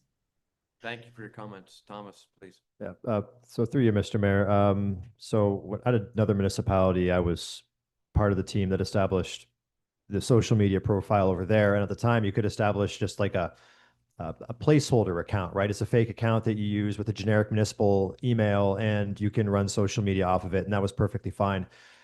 Now, with some of the changes, there is also there was always the risk that Meta AI, as it becomes more robust and integrated into their processes, flags these accounts. Generally speaking, municipalities now, they have social media teams or smaller municipalities in their clerk's office, for instance, they literally just run the corporate business account off of personal Facebook pages. So you'd have the actual clerk tying it to their accounts. And that is identified in the report as a concern that we've identified as something that does blur the lines between what is corporate and what is personal. If you have a corporate page, that should be held to a high standard for things like cybersecurity and interference, now tied to a public profile with who knows what people's account passwords are, like password 1234, that doesn't meet cybersecurity, and then someone could gain access to a corporate Facebook page. We also have a disconnecting from work policy, and if you have a corporate account tied to a Facebook page, then that blurs the lines between what is a reasonable disconnect from work in accordance with what was at the time Bill 27.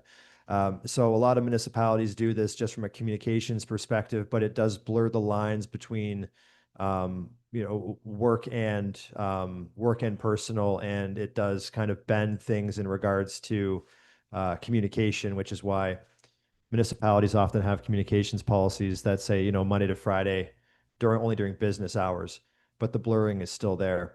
So that's partly why it is. Like we could definitely run it. It's more of we'd be running it off of personal accounts. And then because we are such a small team, if somebody just, happens to not be here one day and the account, credentials haven't been properly transferred, now we've lost access to our corporate Facebook page and have to completely reboot the entire thing. So there is risk attached to that as well. We are not a big team. We do not have a dedicated full-time communications staff. We have a part full-time equivalent position that does communications for us, but it is by no means a full-time position. And I think the concerns raised by staff and through the clerk are valid. And further to that, your worship, so using a personal profile, another step now that's always popular is the dual authentication. So your personal profile that had previously been created is more than likely your own personal email as the base. So now that's the way that other staff members would have to be able to get in as well. So not only are they in your personal Facebook, but they'll have access to your personal email. And we don't find that acceptable. A question through you, Mr. Mayor. Yes, please. Why does Meta have business suite then? If you can't run a business, aside from the fact that social media is the existential threat to Western civilization at the moment. I truly believe that, but it seems odd that they have Meta Business Suite, which I participate in, and I don't. If it's open for business, I don't know why it's not open for business. I don't understand what you're saying, actually, basically. So through your worship to the counselor, even to use the Meta Business, it starts with a profile. And so unfortunately, even myself using my real name, trying to make a new profile with a BAM email address immediately gets suspended. I tried even creating new email addresses through Gmail, Outlook, anything. As soon as it's my name, I guess, because I already have one, it wouldn't let me. And so the only way to even get into the Meta Business, everything through Facebook is a profile first. The other comment I'll make to that is because we did successfully make it off of a dummy Gmail account at one point just to see if it would work. And it did. If you're on a personal computer, as soon as you bring it to BAM, it's flagging the IP address and no longer have access. Or as soon as I tried to transfer the admin rights to that account, then that account got suspended and now that email's locked out. So I've tried probably about 20 different email addresses that are all locked out. And I also tried doing those same email addresses 6 months later, since that's how long it suspends you for, and none of them are able to be used. It sounds silly. I get it, but that's really where we are. All right. I know you're looking for options and directions going forward. Unless someone has a better idea, I would say that we continue again, putting our information out through Point Alert, through our website. And do you want direction from council or just simply, you want something in a resolution, Thomas, asking you to please explore options with Elgin County through their communications unit? If that's something that you've already discussed at the county level, I can flag that for county communications as something to discuss internally to see if there's something that we can do. I don't think we need a resolution for that. All right, well, I'm just giving you a heads up that I flagged it with the county CAO, so hopefully that you guys can open, maybe there's a way to piggyback on their Facebook account. I don't know. And possibly through your worship. And I have been in discussions with the main communication person at Elgin County, and that was something that we talked about, of how that could maybe be the main base and administration rights and all those sort of things. So there's somewhat been conversation, but How about, you know, if you're looking for direction, then can you include this, again, continue on with Point, the website, and keep council updated on any progress from social media presence. Does that sound fair? yes, your worship. I have a draft motion as well that I'm just maybe going to note that that we can bring back any amendments that might be required to the social media policy, just because when we pass that one, it speaks to utilizing Facebook. So, Yes. so I'm just going to draft this. Okay. I think it's important that we have this documented, and I think, you know, so we can communicate with the public that we're having problems. We got the policy in place, we just can't get there.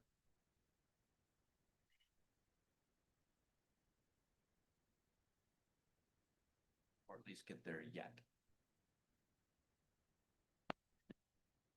Through you to council, I have a draft resolution that reads that report CL 0725 regarding social media update be received for information, and that staff be directed to continue utilizing the corporate website and Voyant Alert as the main sources of online information, and that any amendments required to the social media policy be presented to council for adoption, and that staff report back to council with any updates to social media use. Does that capture further exploration with the county, any synergies? The intent's there. I think you understand that. We report back on changes. All right. I'll be at council. Are you comfortable with that? Mover and seconder, Councillor Froze, Councillor Chilcott. All in favor? It's carried. Item B, report CAO 4525 by Thomas Thayer, CAO indemnification bylaw. Thomas, please. Thank you, Mr. Mayor. So the purpose of this report is to bring forward an indemnification bylaw that sets out the eligibility criteria, exceptions, protocols, and extent of indemnification for municipal employees, council, board members, and volunteers. This came up in discussion with Elgin County Legal Services earlier this year, and it was flagged to us as something that we may want to implement. We don't currently have an indemnification bylaw. The county does, and a couple of other municipalities in the county have adopted their own within the last few years during this term.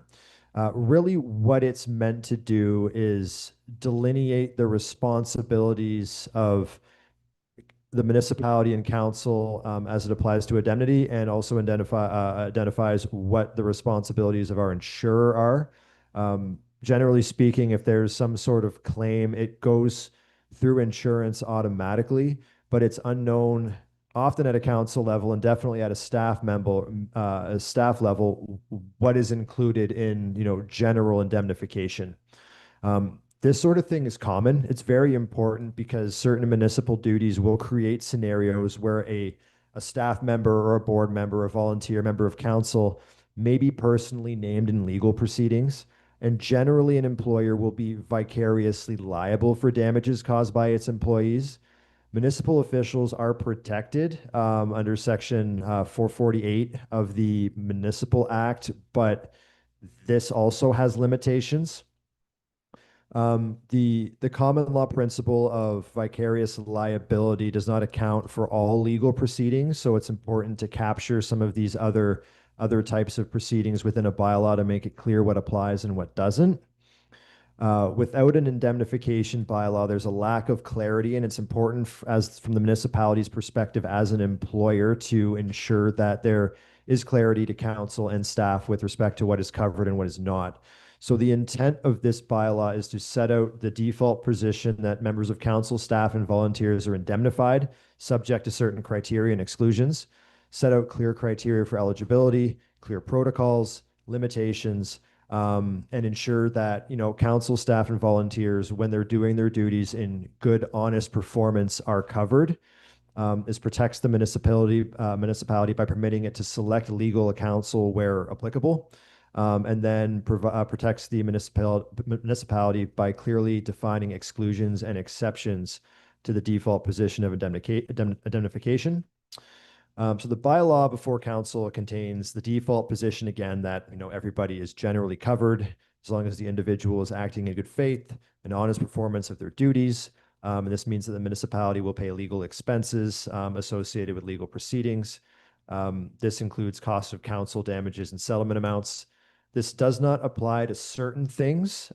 So it doesn't apply where, conflict of interest may apply. It does not apply for things like acts arising out of criminality, acts that have led towards personal advantage, acts of defamation, among others. This interacts with the municipal insurance policy, where the insurer would be the first point of contact for a claim. But there would be things that may not necessarily be covered, such as uninsurable proceedings, amounts below the deductible limit, or other costs that aren't reimbursed by the insurer. Eligibility criteria, again, have been noted. Council does retain some control, so where council has the ability to indemnify or not, council can make that decision. Or can delegate the authority to the CAO where cases may be. But the default position would be that the municipality would indemnify unless an exception applies. There's also an important component in here for shared services. And this was discussed at length with Elgin County. They flagged it as something that we may want to look at for reciprocal clauses for indemnification between, say, the county and Bayham, or also Bayham and Malahide with respect to our shared service. It's important to note that we have a number of shared functions with Elgin County, such as legal services, human resources, GIS, and soon to be planning. So these reciprocal indemnity provisions are important. They're particularly important because they streamline the flow of information. So if there's a claim that comes in and Bayham and a certain individual is named, and say that individual is an employee of Elgin County, we need to have some sort of reciprocal indemnification that would allow us to potentially access confidential records and communications to then defend the indemnified employee, or in this case, contractor. So a draft report or draft bylaw is before council for consideration tonight. This bylaw is built mainly off of Elgin County's indemnification bylaw to ensure that it is not only legal, but it's consistent in the area. believe also Central Elgin's from last year is very similar as well. And I am available for any questions you may have. I will qualify that with, I am not a legal professional. So if there's any questions about, how certain legalities can apply, then I'd have to bring back some information from our solicitor on that. So, Mr. Mayor, I will leave that with you and council for discussion. All right, thank you for that, Thomas. Any questions on the indemnification bylaw?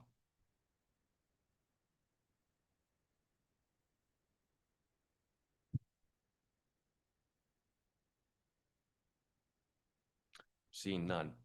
Okay, so we have a motion then that reads that report CAO 4525 regarding indemnification bylaw be received for information, and that the indemnification bylaw being bylaw number 2025-067 be brought forward for council's consideration. Do I have a mover and seconder for that? Councillor Froese, Councillor Chilcott, all in favor? Opposed? Okay. That's passed. Abstaining? Sorry, an abstention is still a vote in the negative. Sorry. Still carried. Item C, report CAO 4625 by Thomas Thayer, CAO regarding group benefits consultant. Thomas, please. Thank you, Mr. Mayor. So BAM has historically been part of a benefits consortium with Elgin County and the other lower tier municipalities. And this consortium model is used to increase buying power and decrease overall premiums paid by the municipality to provide for a suite of benefits to its staff, which generally include things like prescription, health, dental, vision, and various paramedical services. Historically, this consortium has had the same group benefits consultant, so Mosey and Mosey, and the same plan provider through Manulife. Plan was last put to market in April of 2020, and Manulife continues to carry this plan. On October 12th, Elgin County Committee of the Whole received a report from the Director of People and Culture and the Manager of Procurement and Risk regarding the results of a request for proposal for a group benefits consultant. And the RFP identified that Elgin County was seeking a vendor to provide this consultant service to the entire Elgin Consortium. Based on the results of the RFP, it was recommended to County Council that the RFP be awarded to People Corporation, refer to them as People Corp, on a 5-year term with the option for 5 additional 1-year extensions. Since that time, the CAOs and benefits administrators from the 7 Elgin lower tier municipalities have had ongoing discussions with the county about the transition, and the option does exist, because it is an RFP, we are not beholden to award, does exist to reject the RFP results and stay with the current provider. So the two options before council are to transition to People Corp with the county, or to remain with Mosey and Mosey. If we were to move to People Corp, basically we would be going with the vendor that that outperformed. So they won the RFP, and Mosey did submit to the RFP. They didn't score as well. People Corp advised that staying with the county would preserve the premium amount paid by BAM due to the county's benefits purchasing power. Historically, the county has accounted for at least 50% of the consortium due to its organizational size. Both People Corp and the county's Director of People and Culture have advised that if the lower tiers remain with Mosey and Mosey, premiums are likely to increase. And if fewer stay, the increase could be more significant. This is, as you'll see in the report, this is an assumption they're making just by buying power alone. It's worth noting that it's difficult for People Corp to evaluate BAM's actual premiums because People Corp are not our assigned consultant and therefore do not have access to our data and our own portfolio. So during a recent Elgin Group meeting with People Corp, they confirmed that they are unable to do so, and this could mean that premiums may actually change for the majority of 26, as the current plan premiums adjust in April of each calendar year. For People Corp to provide an accurate premium quotation, BAM would have to transition to them for them to then access our data from Manulife and then give us a quote. So this puts an unknown factor into the operations budget for 26. Transitioning to People Corp would allow the consortium to remain as an area-wide partnership, which has a 20-plus-year history of collaboration, and allows BAM to further leverage county-based benefits expertise and benefits buying power when the consortium proceeds back to market for a plan provider, which is anticipated in 2026. These are both tangible and intangible benefits. So at this time, and we're aware of the following preferences when it comes to what municipalities which wish to go to which company. Elgin County is going to People Corp. My understanding is that South Wold has already directed that they transition to People Corp. And last I spoke with West Elgin, they were also leaning towards People Corp. Elmer and Malahide are leaning towards staying with Mosey and Mosey. And in discussion with our treasurer, who happens to be our benefits administrator, his recommendation is also to stay with Mosey and Mosey. At this time, there really hasn't been a preference voiced between Dutton Dunwich and Central Elgin. I can say that Dutton Dunwich originally was leaning towards People Corp, but they were also provided with an actual premium decrease for 2026 from Mosey and Mosey, and have since gone back into internal discussions about the way they want to approach it. So there really isn't one way they're leaning at this time. In regards to Mosey and Mosey, they've been our consortiums and therefore BAM's benefits consultant for many years. And the treasurer does advise of a good working relationship with the primary account contacts at Mosey and Mosey. So after the RFP award, Mosey and Mosey engaged the lower tiers regarding the possibility of continuing as the benefits consultant. And they have advised that they can guarantee immediate premium to stay the same one of two ways. Either A, all lower tier municipalities remain as a smaller consortium, but they have confirmed that the buying power is still significant to not affect premiums. Or the remaining lower tier municipalities are placed into a larger consortium. So this would be the LAS group, which currently contains over 130 municipalities, to increase our buying power and maintain current premium levels. Mosey has indicated that the remaining buying power in the Elgin lower tiers is sufficient for maintained premiums. The obvious drawback being in a larger consortium, we would have less input and influence, but we already have that because Elgin in the current model takes up more than half of our total buying power.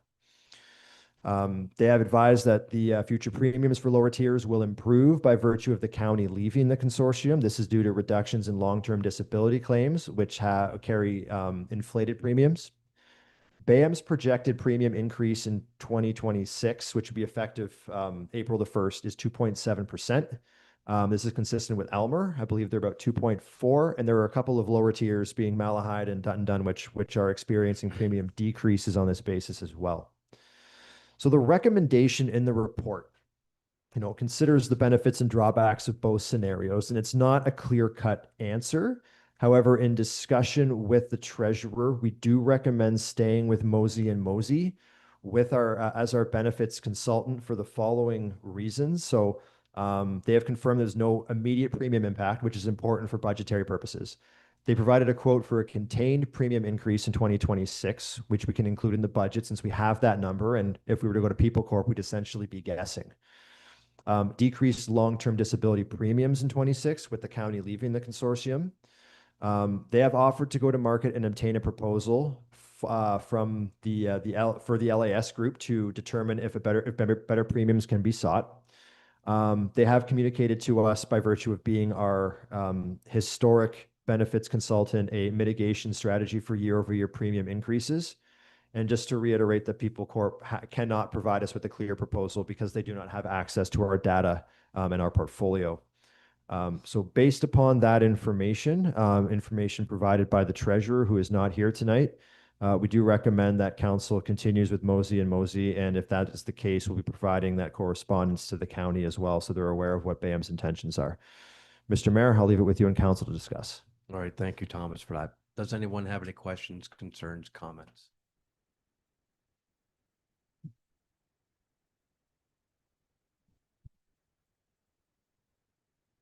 Okay. I would as well.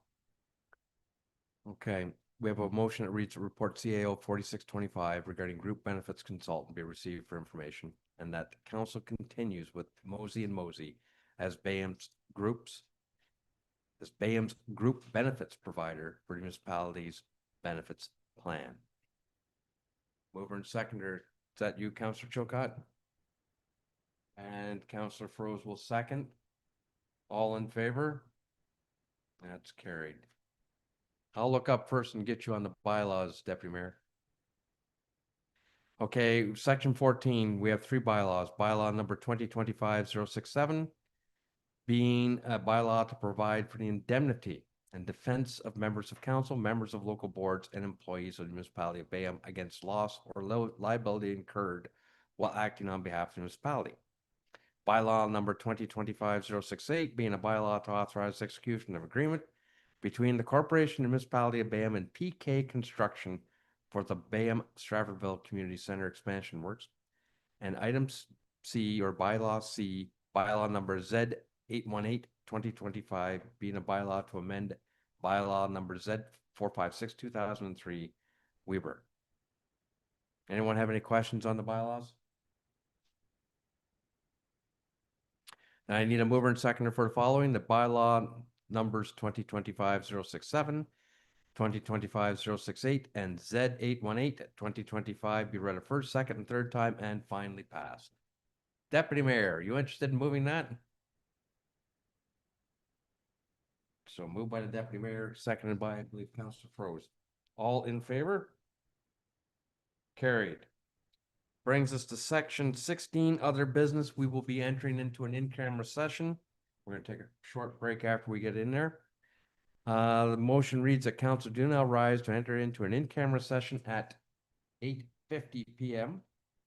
to discuss item A, confidential item regarding litigation or potential litigation, including matters before administrative tribunals affecting the municipality or local board. Advice is subject to solicitor-client privilege, including communications necessary for that purpose. And item B, confidential item regarding labor relations, employee negotiations. Mover and seconder, please. Councilor Emerson, Councilor Froese, all in favor? Carried.